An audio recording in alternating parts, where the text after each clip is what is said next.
Hey guys, listen, we're going to talk about the key foods on a ketogenic diet, okay? And those relate to key nutrients that you would need to consume.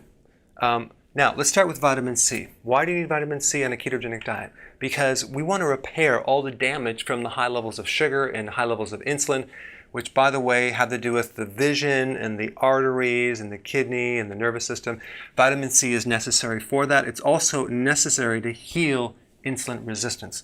Now, a lot of the vitamin C is in the vegetables, but people think that they're going to consume lemon juice from a bottle and pour it in the water and get all the vitamin C, but that's not true because all the vitamin C that you buy on the shelf is all pasteurized. It's cooked, it's heated, so you don't have any more vitamin C left.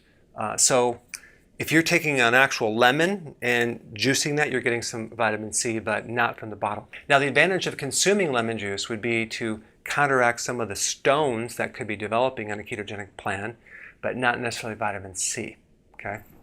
Bell peppers are loaded with vitamin C, especially the green bell pepper, okay? All the peppers have a good amount of vitamin C, but bell pepper is pretty darn high.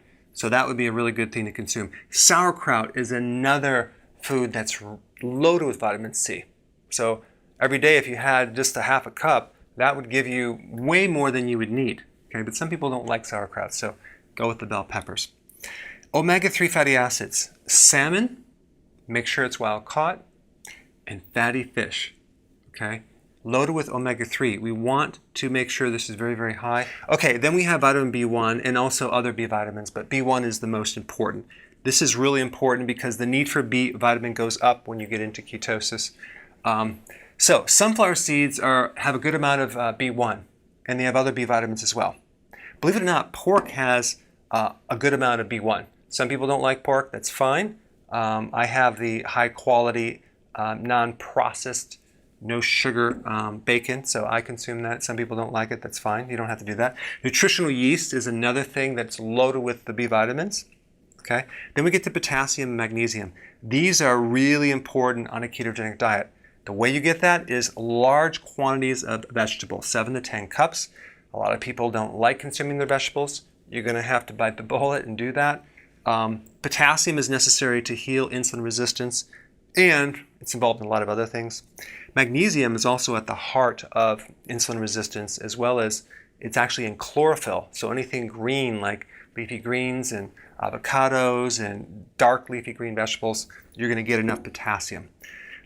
So green vegetables, avocados, beet tops have the most potassium of anything. I think it's per cup, it's like 1,300 milligrams. It's off the charts. And then avocados are also loaded with it as well. So we need large quantities of these vegetables to get the nutrients. Okay, and then we have iodine. So this is another trace mineral that's actually hard to get unless you're consuming seafood, unless you're doing sea kelp. And iodine is really important for females with glandular tissue, with uterus, with thyroid, with the balanced estrogen. Very, very important. Okay, and then we have iron. Red meat, okay, or organ meat. Very important in fortifying your blood so you can have endurance. Okay, then we have phytonutrients. What are phytonutrients? It's those plant-based chemicals that give you additional health benefits that go way beyond just vitamins and minerals and trace minerals and amino acids and fatty acids. So phytonutrients are anti-cancer, anti-estrogen, so they're really good to clean the body and protect your cells against all sorts of damage from the environment. And to get these, you would want to consume sprouts. Certain sprouts like broccoli sprouts have about 50 times more phytonutrients than even just regular adult vegetables. So the combination of vegetables and sprouts, you're going to be totally fine. But we wanted to include that just to, as part of your health creating eating plan. All right? Thanks for watching. Hey guys, I wanted to personally invite you to a new Facebook group that I just started called Dr. Berg's Keto and Intermittent Fasting Lab, okay?